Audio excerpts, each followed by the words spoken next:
Bienvenue dans votre émission Coffre aux idées. Nous nous retrouvons après avoir échangé autour du thème les missionnaires. Nous échangerons autour effectivement du livre de Jérémie. Pendant tout ce cycle d'études, nous aborderons Jérémie, nous aborderons son message, nous aborderons aussi ceux envers qui le message était destiné, mais aussi ceux que Jérémie devait leur transmettre comme message. Nous sommes aujourd'hui sur le plateau avec Yvelise, Ansli, Elisabeth, Ketia, Carole et Charles.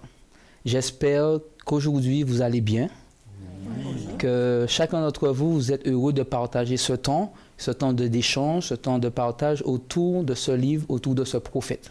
J'espère que vous aussi qui nous regardez êtes heureux de nous retrouver, de partager aussi ce moment avec nous. Sans plus tarder, nous allons nous lancer dans cette étude avec comme thème premier l'appel prophétique de Jérémie. J'aimerais que nous puissions lire Jérémie 1er, le verset 5, pour pouvoir débuter.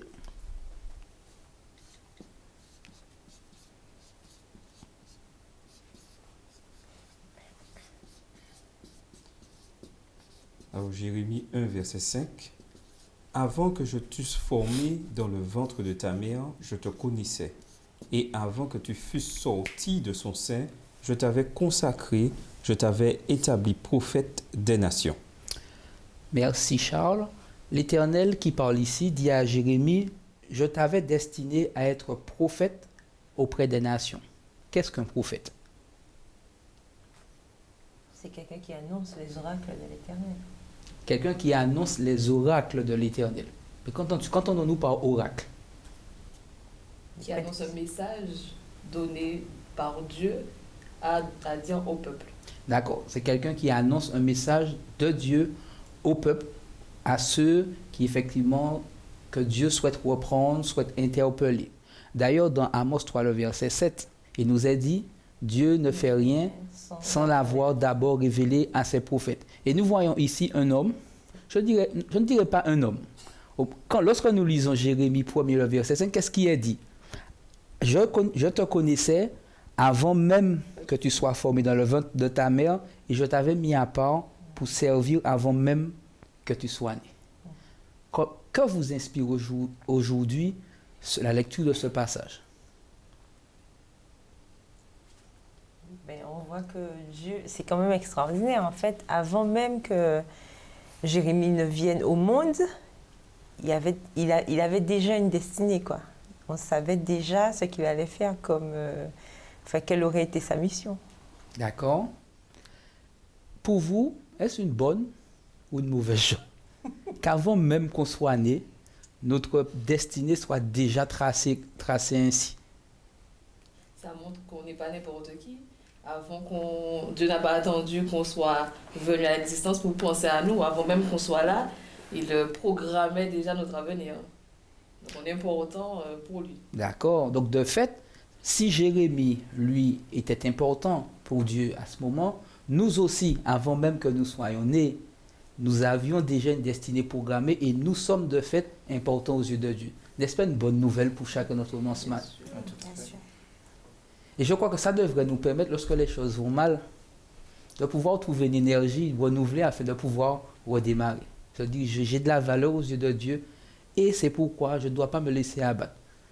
Est-ce que vous vous sentez capable de pouvoir avoir cet état d'esprit, développer cet état d'esprit? Pas facile, des fois, pas facile. Déjà, il faut savoir découvrir ce que vraiment l'Éternel a comme mission pour nous. Des fois, on le perçoit de manière, je dirais, abstraite, pas facile. Mais c'est vrai qu'au fur et à mesure qu'on avance, le fait de savoir que lorsqu'on s'engage dans une mission, que Dieu sait déjà la finalité de l'histoire, ça devrait nous permettre de pouvoir continuer cette mission. D'accord. Mais c'est vrai que des fois, le doute, parce que même là au début, Jérémie aussi avait un certain doute. Le doute ne disparaît pas, il est présent. Mais c'est vrai de savoir que Dieu dirige toutes choses et qu'il connaît notre avenir, devrait nous permettre cela nous permet de pouvoir tenir ferme et d'aller de l'avant. D'accord. Tu as abordé une notion qu'il faut être capable d'entendre. sommes-nous toujours capables d'entendre Dieu nous parler? Tu disais que pour pouvoir savoir ce que Dieu veut pour nos vies, il nous faut être en capacité d'entendre ce qu'il a à nous dire. De manière concrète, comment cela se traduit-il? Cette capacité d'entendre ce que Dieu a à me dire. Puisque nous voyons ici Jérémie qui répond à un appel. Ça veut dire qu'il a su distinguer la voix de Dieu au travers de tous ses projets, au travers de la voix de ses propres ambitions. Il a su distinguer la voix de Dieu. Comment aujourd'hui, de manière concrète, pouvons-nous le faire? Déjà pour l'entendre, il faudrait, je pense tout d'abord, pouvoir l'écouter. Parce que entendre quelque chose, c'est un fait. L'écouter pour le comprendre, c'est déjà autre chose. D'accord, merci Ansli. Je pense que c'est pas facile parce que si on regarde notre société actuelle, on a tellement de choses à faire, il y a tellement d'activités, donc on peut avoir du mal à entendre Dieu. Donc en fait, pour l'entendre, je pense qu'il faut vraiment recentrer nos priorités et nous concentrer sur lui, parce qu'on est tellement accaparé par tout, le travail et tout, qu'on peut ne pas l'entendre, mais il faut s'arrêter pour l'écouter, comme il disait. D'accord. Donc nous sommes d'accord sur le fait qu'il faut pouvoir à un moment donné se poser, s'arrêter. Et comme disait Ketia, les sollicitations de la vie quotidienne, le travail, les activités, les loisirs, la famille, nos ambitions personnelles, nos projets font que parfois on n'est pas prêt à l'écouter. Dieu avait un plan pour Jérémie. Jérémie a su s'arrêter et l'entendre. Qu'est-ce que Dieu propose à Jérémie? Dieu propose à Jérémie de prophétiser en son nom, c'est-à-dire d'avertir le peuple de se repentir, sinon il détruira la ville. D'accord. Dieu choisit Jérémie afin de porter un message d'espoir pour le peuple. Élisabeth, de ce que tu sais des prophètes, si tu avais été à la place de Jérémie, quelle aurait été ta réaction? Je crois que je ne serais pas allée parce que juste avant le contexte sociopolitique de l'époque, le peuple était rebelle, les personnes haut placées, on va dire, étaient déjà corrompues. Et Jérémie, c'était pas quelqu'un de pauvre ou qui devait se lamenter sur son sort. Donc moi, Dieu m'aurait dit, abandonne tout ce que tu as et va prêcher pour le peuple qui est rebelle. Je ne crois pas que j'y serais allée. Donc en fait, tu as réfléchi à 2 fois avant de répondre. Non, mais surtout que le message de Jérémie, certes, c'est un message d'avertissement, mais qui disait que le peuple allait quand même être réticent, mais que le peuple allait être exilé, que Dieu l'emmenait en captivité. Certes, ils allaient retourner, mais le message c'était « Vous allez partir en captivité à cause de votre rébellion ». Personnellement, je suis d'accord avec Elisabeth. Je ne suis pas chaud. Hein? Ce n'est pas forcément un message que les destinataires seraient prêts à entendre. C'est un message joyeux. Même si la joie viendrait de se pouvoir revenir après. Oui, mais... Carole, et on voit aussi que... on peut supposer aussi que l'Éternel a appelé... On n'a pas de précision sur son âge, mais on suppose que Isaïe était jeune au moment... que Jérémie était jeune au moment où l'Éternel a appelé, puisqu'il dit « Je suis un enfant ». Donc lui-même, il estimait qu'à cette période de sa vie, c'était un petit peu tôt pour qu'il aille annoncer ce genre de choses à un peuple, effectivement, en pleine rébellion, qui s'était détourné complètement de Dieu. Enfin, en tant que jeune, on peut dire que Jérémie avait toutes les raisons de demander à l'Éternel « Tu as bien réfléchi, là. Je suis un peu jeune. » c'est un petit peu ça, quoi, en caricature, mais c'est ça. Donc, il avait vraiment toutes les raisons, je rejoins Elisabeth, avec le contexte dans lequel il était, de ne pas accepter, justement, ce que Dieu lui proposait. Okay. Parce que ce qu'on sait de l'histoire de Jérémie, Jérémie a évolué dans une famille de prêtres. Son père était prêtre. Lui-même, il avait été élevé justement dans la crainte de la loi de Dieu. Il devrait normalement, puisqu'étant de la tribu de Lévi, de ceux qui avaient le sacerdoce, devenir lui-même prêtre. Donc, il avait déjà son job tout désigné. Dieu pourtant l'appelle et lui dit « J'ai besoin de toi et je t'ai choisi avant même que tu sois né pour être mon prophète. » Entre prêtre et prophète, je suppose que Jérémie a dû réfléchir parce que comme disait Elisabeth, le contexte sociopolitique n'était pas engageant. Le peuple était dans une dynamique loin de Dieu. Et il n'était pas évident de dire au peuple, vous serez déportés, quand bien même vous reviendrez, revenez, mais quand bien même vous serez déportés. Les conséquences. Et comme vous disiez, il a mis en avant sa jeunesse. Je suis trop jeune pour pouvoir y aller. D'ailleurs, il n'avait pas tort parce que socialement, à cette période, Jérémie n'était pas encore en âge de prendre la parole en public. Mais pourquoi lui alors? Qu'est-ce qui fait que Dieu le choisisse lui plutôt qu'une autre personne ou quelqu'un de beaucoup plus âgé, quelqu'un qui avait une expérience peut-être dans la prêtrise? Pourquoi lui, selon vous? Bon, on pourrait dire qu'il n'était pas encore corrompu. Puisque tout le peuple, parce que quand Dieu dit à Jérémie que tout le peuple est corrompu, c'est tout le monde, hein? C'est-à-dire les prêtres, les dirigeants, c'est tout le monde.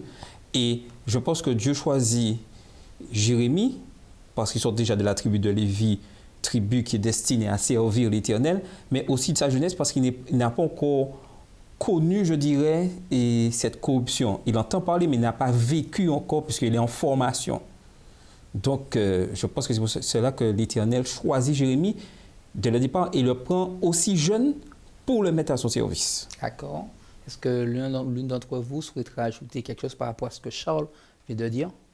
Pas vraiment. Tout a été dit. En tout cas, on sait que Jérémie, au départ, quand il reçoit l'appel, il dit non, c'est pas pour moi. Et Elisabeth nous disait qu'elle aussi, elle aurait réfléchi à 2 fois. Parce qu'aujourd'hui, effectivement, nous avons, en tant que jeunes, nos ambitions. Nous avons des projets. Nous avons peut-être aujourd'hui déjà en tête le métier, ou alors exerçons-nous un métier que nous aimons, ou avons-nous en tête un métier que nous aimerions exercer. Dieu me demande d'arrêter tout ça et de venir. Quelle excuse pourrais-je lui donner aujourd'hui si j'étais appelé, comme Jérémie, à devenir, pas forcément peut-être devenir prophète, mais entrer dans le ministère à temps plein? Quelles seraient les excuses que je pourrais lui donner? Donnez-moi chacun une excuse que je pourrais lui donner. Je viens d'avoir mon CDI. Ah, je viens d'avoir mon... Oh là là là là. Seigneur, tu as au moment où j'obtiens mon CDI, ce précieux sésame, pour m'appeler. En plus, grâce à toi que je l'ai eu. Voilà. Alors, quel pourrait... Aussi, on n'est jamais prophète chez soi, mais ils ne vont pas m'écouter, Seigneur. Tu vois bien, depuis le temps, voilà. Ils n'écoutent pas, ceux qui sont plus grands que moi, voilà, ou les anciens, les pasteurs. C'est pas moi qui veux venir. Voilà, ils ne vont pas m'écouter. Je viens d'avoir une vie de famille, je suis à peine marié, je viens d'avoir des enfants. Seigneur, tu risques de les faire subir certaines contraintes. Pourquoi c'est maintenant que tu choisis de m'appeler? Ça se fait pas. D'accord. J'aurais dit, moi, Seigneur, moi, tu me vois aller devant ces gens-là, leur dire que c'est pas bien moi. Mais non, Seigneur, laisse-moi dans ma petite vie. Et puis laisse pour quelqu'un d'autre. Oui, laisse pour quelqu'un d'autre. Voilà. Elisabeth. J'ai pas encore fini de vivre. Carrément. Je vois qu'effectivement, chacun d'entre vous, c'est vrai que Charles n'a pas encore donné. Ah non, mais non, il y a toute la jeunesse toujours. Là, j'ai atteint un certain niveau que, mais non, je suis bien là. Je vais regarder ce que Église prophétise. D'accord. Et je peux y aller? Oui, vas-y. Non, mais tu peux aller avant moi. Donc, vous comprenez que déjà, chacun d'entre nous avons donné au moins une raison pour laquelle nous n'irions pas. Et effectivement, lorsque Dieu appelle, il y a 2 manières de répondre. Soit on répond de manière positive, et on disait qu'il faut être en capacité de faire la distinction entre la voix de Dieu et finalement nos propres ambitions, nos propres désirs, et ou bien il y a l'aspect où on dit Seigneur, non, pas moi. Et on lui trouve toutes sortes d'excuses. Mais l'Éternel a la manière. Qu'est-ce qu'il dit à Jérémie? J'aimerais que nous puissions lire Jérémie 1er, le verset 8. Qu'est-ce qu'il a dit?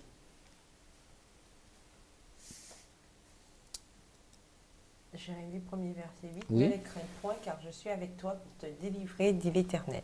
Merci Carole. Et j'aimerais qu'on puisse ensuite prendre Jérémie 1er, le verset 18 à 19. Jérémie 1er, 18 à 19. Voici, je t'établis en ce jour sur tout le pays comme une ville forte, une colonne de fer et un mur d'airain contre les rois de Juda, contre ses chefs, contre ses sacrificateurs et contre le peuple du pays. Ils te feront la guerre, mais ils ne te vaincront pas, car je suis avec toi pour te délivrer, dit l'Éternel. Dans ces deux passages, nous voyons la réponse de Dieu face à la réticence de Jérémie. Qu'est-ce qu'il lui dit concrètement? Je suis là pour te délivrer. Il lui dit, je suis là pour te délivrer. De ne pas avoir peur, déjà. Ok. Il le rassure. Il le rassure déjà et après, il lui dit carrément que voilà, c'est lui qui aura l'ascendant sur les gens à qui il aura prophétisé. Donc, il n'a pas à avoir peur. Mais vous avez remarqué qu'il ne lui dit pas qu'il n'aura pas de problème, qu'il n'aura pas de difficulté. Je ne sais pas si vous avez remarqué la réponse de Dieu. Ils te feront la guerre. Ils te feront la guerre. Perspective très réjouissante. Vous acceptez le job. D'emblée, on vous dit, ils te feront la guerre. En d'autres termes, vous voyez déjà les difficultés avant même d'avoir accepté que vous rentrerez. Cette réponse de Dieu, on se rend bien compte qu'elle a suffi à Jérémie parce qu'en fait, ensuite, il s'est engagé. Mais nous, en tant que jeunes adultes, si cette réponse nous était donnée, serait-elle suffisante pour nous permettre de nous engager à notre tour? Normalement, oui. C'est une question de foi. Question de foi. Mais j'aimerais surtout revenir, et cet aspect, on le voit souvent dans les études que nous faisons, l'aspect que, avant d'accepter la mission, avant d'être choisi, Jérémie, lui, passait du temps à étudier la parole de Dieu et était à l'écoute de ce que Dieu lui disait. Si Dieu lui dit, ne crains pas, malgré les difficultés, je serai avec toi. C'est parce qu'il a lu l'expérience des autres, l'expérience de ses aînés, où Dieu a toujours agi malgré la difficulté. Donc l'importance d'étudier la parole afin de pouvoir être prêt au moment que Dieu nous appelle de partir et d'aller accomplir la mission. Merci Charles. Est-ce que l'un d'entre vous souhaiterait ajouter quelque chose par rapport justement à ce qu'il dit, à cette nécessité préalable pour nous, en tant que jeunes, de pouvoir être baignés dans l'étude de la Bible, des expériences de ceux qui nous ont précédés, de la manière dont Dieu les a délivrés? Est-ce que nous sommes des jeunes assidus étudiant la Bible, dans l'étude de la Bible? Ou avons-nous encore besoin, vraiment chaque jour, de pouvoir dire, Seigneur, aide-moi à pouvoir étudier, à pouvoir découvrir ce que tu es capable de faire pour moi? Mais je crois aussi que l'expérience de Jérémie doit nous montrer aussi qu'on a besoin de faire cette expérience avec Dieu. Au-delà de cette notion de foi, on peut penser qu'effectivement, pour que Jérémie ait accepté quand même, malgré ce qu'on lui avait annoncé, parce que l'Éternel avait prophétisé pour lui aussi, ce qu'on lui dit, ils te feront la guerre. Donc, c'est qu'il avait déjà eu cette expérience. C'est vrai qu'il y a eu l'expérience des aînés, certes, mais lui aussi, même dans sa jeunesse, il avait expérimenté déjà l'Éternel au point de croire qu'effectivement, ce que Dieu lui avait dit, effectivement, il pouvait y croire, réaliser. Donc, il est important pour nous aussi, en tant que jeunes, de faire une expérience avec Dieu, de toucher Dieu. Parce que si on n'a pas l'occasion de toucher Dieu, on ne peut pas affermir notre foi. Et ça, c'est important. D'accord. Et j'insiste effectivement sur ce que vous dites, l'importance d'avoir son expérience avec Dieu. Mon expérience du passé doit me servir à affronter les événements du présent et du futur. Quelle est la profondeur, je vous ai dit, quelle expérience ai-je aujourd'hui avec Dieu? C'est une question à laquelle nous n'attendons pas forcément de réponse, ni de vous qui êtes avec nous, ni de vous qui nous regardez. Mais c'est une question qui doit chaque jour nous emmener à nous dire, Seigneur, serais-je capable de m'appuyer sur mon expérience pour pouvoir te faire confiance? Tu semblais vouloir dire quelque chose. Je remarque quand même que Dieu a vraiment pris le temps de rassurer Jérémie. Quand il a exprimé ses craintes, Dieu va lui dire « ne crains point ». Et Dieu lui dit « ne dis pas que tu es un enfant ». Donc Dieu a écouté sa crainte, parce qu'il reprend ses mots. Et Dieu aussi va étendre sa main et toucher sa bouche. Donc il y a quand même un côté, une proximité. Dieu est là avec lui pour vraiment le rassurer. Que peut symboliser, par rapport au texte que tu viens de prendre, à la référence, le fait de toucher sa bouche? Que fait Dieu à ce moment-là? Dieu lui dit, je suis avec toi. Il lui dit, tu n'es pas trop jeune. Et tu lui disais, effectivement, il a pris le temps de répondre, mais il lui touche la bouche. C'est-à-dire que c'est lui qui va mettre les paroles sur sa bouche. Et il y a plusieurs exemples dans la Bible. Il y a l'exemple avec Moïse qui insistait avec Dieu, disait oui, je ne pourrais pas parler au Pharaon. Et Dieu lui dit non, t'inquiète pas, j'enverrai ton frère Aaron avec toi et c'est moi qui mettrai les paroles que vous devrez dire à Pharaon. Et l'Éternel fait la même chose. Et l'Éternel fait la même chose avec Jérémie. Juste par ce geste-là, l'Éternel montre que c'est moi, c'est pas toi qui va parler. Je vais mettre les paroles sur tes lèvres et tu diras au peuple ce qu'il y a à dire. Voici, je mets mes paroles dans ta bouche. Ça veut dire que tu n'es qu'un instrument. Laisse-moi faire le boulot. Tu es mon instrument. Tu n'as pas besoin d'avoir peur. Je mettrai les mots que tu auras à dire. Il semble. Ouais. Non, en fait, c'est comme elle disait, tu es un instrument. Je pensais limite au fait que c'est un terme assez péjoratif. On est des pions. En fait, c'est exactement ça. C'est que Dieu est à l'échiquier et c'est lui qui fait tout, c'est lui qui dirige tout. Le principe maintenant, dans le fait que Dieu ait appelé Jérémie, c'est qu'il fallait qu'il se laisse faire. À partir du moment où tu m'as laissé faire, tout va aller pour le mieux. Tu auras des gens contre toi, tu rencontreras des difficultés, certes, c'est quelque chose qui est à la limite du normal, mais à partir du moment où tu m'as laissé faire, ça va aller pour toi. D'accord. J'aimerais vous poser une question qui peut-être va vous faire sourire. Si Dieu vous appelait aujourd'hui à une mission particulière, qu'auriez-vous besoin qu'il apporte de différent dans vos vies pour justement répondre? Parce que tout à l'heure, nous avons cité nous avons cité des choses que nous pourrions lui donner comme excuse pour ne pas y aller. Qu'aurions-nous besoin aujourd'hui qu'il apporte de différent dans nos vies afin de pouvoir répondre aux exigences? Je vais vous donner un exemple. Aujourd'hui, nous sommes dans nos églises respectives. Si on nous appelait à occuper une fonction pour lesquelles on ne se sent pas qualifié. En slick et au niveau de la musique, si on t'appelait à être chef de chœur d'une grande chorale, si Dieu t'appelait à être chef de chœur d'une grande chorale, la question est pour vous aussi. Hein? Si Dieu vous appelait à être le leader d'une église, de son église, quelle serait votre réponse? En sachant que nous disions qu'il disait à Jérémie, je mettrai les paroles, en d'autres termes, je te donnerai les capacités de... Est-ce qu'aujourd'hui, comme Jérémie, on se laisserait aller à faire confiance à Dieu? Non, on n'a pas le choix. C'est ce qu'on doit faire. Mais en même temps, moi, je me dis que si l'Éternel m'appelle à devenir leader, je me dis, mais Éternel, tu sais, je ne suis pas prêt. Ça demandera une grande réflexion. OK.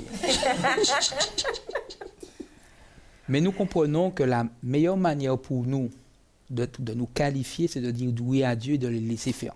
C'est surtout ça. Le laisser faire. Le laisser faire.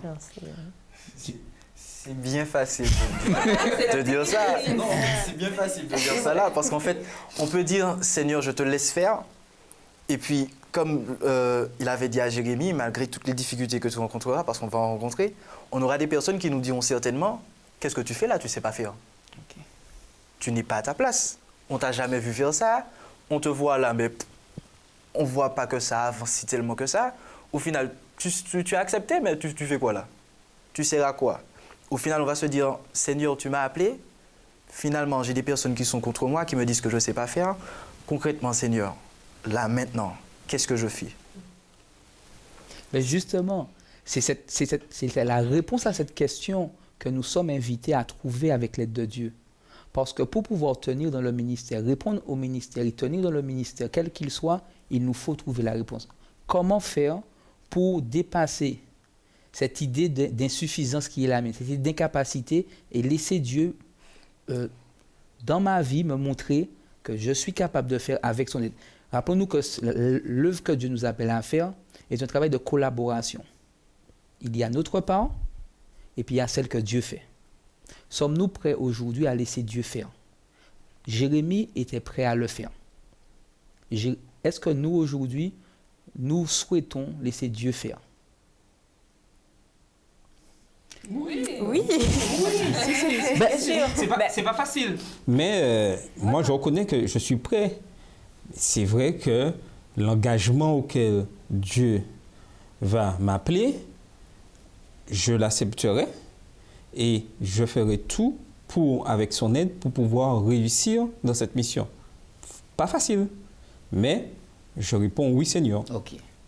Et c'est de ce oui-là que Dieu a besoin. Dieu avait besoin que Jérémie lui dise oui.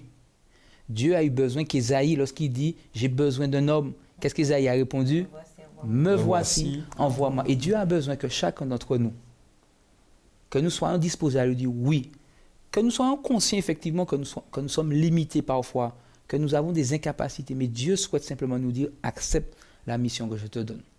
Aujourd'hui, je crois que c'est le livre, cette première leçon nous invite à laisser Dieu, à dire oui à Dieu et à le laisser nous guider. De même que Jérémie a accepté, en dépit de la vision peut-être pessimiste, que le tableau noir que lui présentait Dieu, il y avait une chose importante, que Dieu serait tous les jours avec lui. D'ailleurs, nous aussi, nous avons cette promesse. Rappelez-vous quand Dieu nous invite les disciples à aller, à faire des disciples. Matthieu 28, 18 à 20. Elle se termine par cette promesse. Voici, je suis avec vous tous les jours jusqu'à la fin du monde. Nous mettons fin à ce temps d'échange qui, je l'espère, nous a permis de comprendre l'importance pour nous de pouvoir répondre à l'appel de Dieu. Mais vous aussi qui nous regardez, l'importance pour vous de pouvoir dire oui à Dieu. Oui avec tout ce que je peux apporter à Dieu. Dieu sait ce que je vaux, mais Dieu souhaite que je puisse, par sa grâce, être différent et remplir l'exigence de la mission. Nous vous donnons rendez-vous pour une prochaine émission et nous espérons que durant la semaine qui passera, vous prendrez le temps de pouvoir y réfléchir et pouvoir répondre, si Dieu vous appelle, par ce oui vibrant et fort. À une prochaine émission. Coffre aux idées.